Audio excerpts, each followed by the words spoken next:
Have you ever been mistreated?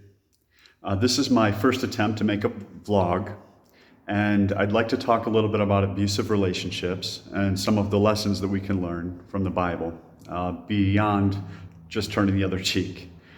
So we're going to take a few times to talk about the relationship of David and Saul and draw some common themes out of there that are often present in abusive relationships. If you're in the middle of a heated situation, this probably isn't the best video for you. We're going to be talking more calm, more cold, more reflective, maybe even academic. And I gotta say, looking at a vlog, listening to a podcast, reading a book is absolutely no substitute for actually talking with somebody.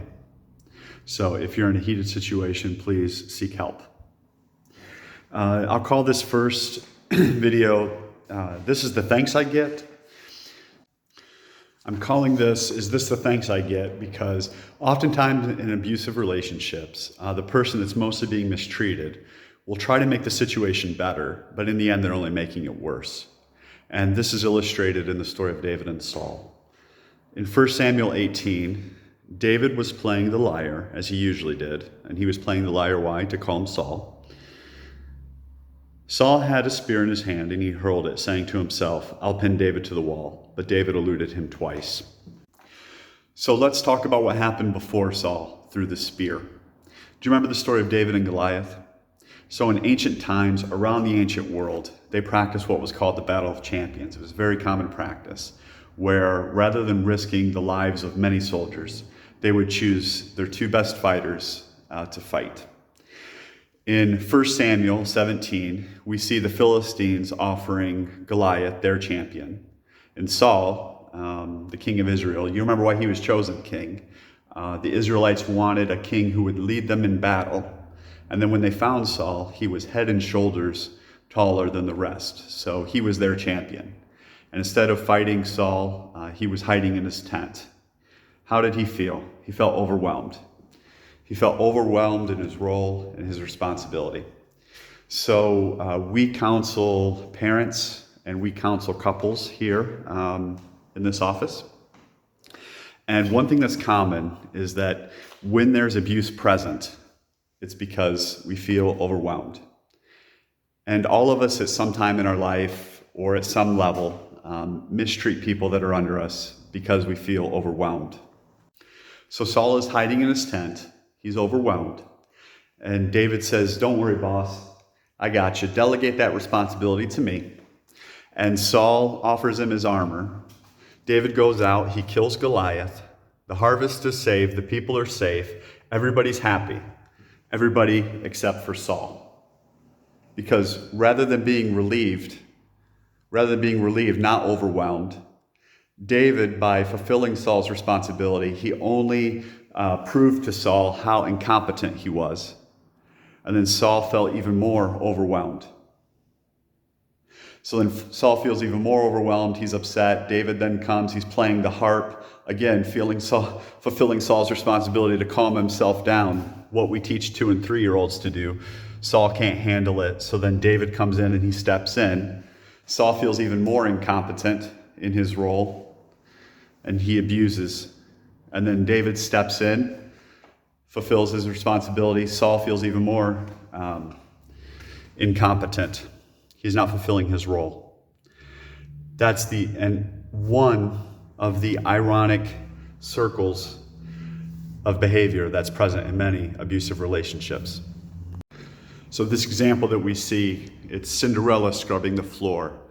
It's a wife working 2 jobs. It's a 12-year-old doing the cooking and cleaning and taking care of their younger siblings.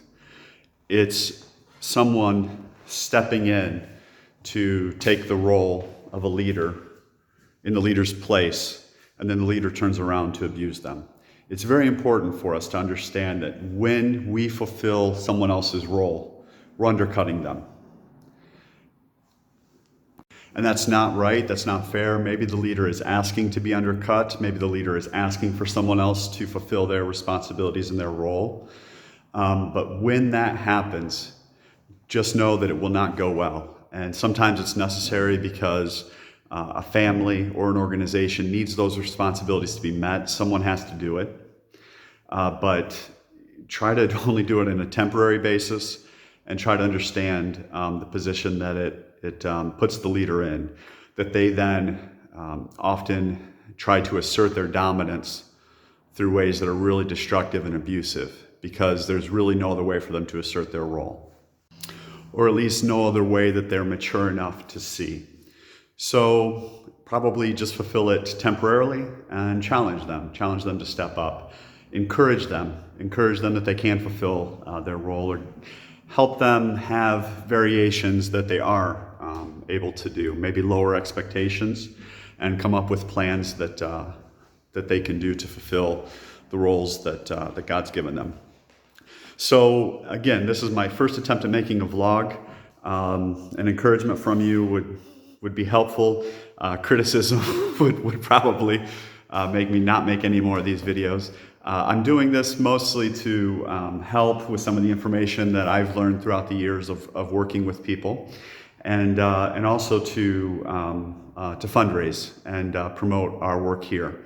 So we live in Romania, in Brașov, Romania. We train adoptive and foster families. Here in this space, we have trained about 90 foster parents and a little bit over 160 adoptive families. And this is over the course of a few years, and we have staff.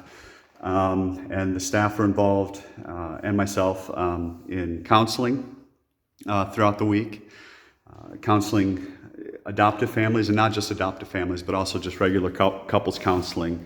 And our psychologist is also very good at grief. She's also a speech therapist and has other responsibilities as well. Very, very talented person. So if you would like to speak over the internet, or if you're looking for some place to get involved and support financially, please consider supporting our work over here. Thanks for looking at the vlog. I hope to make some more videos, and take care.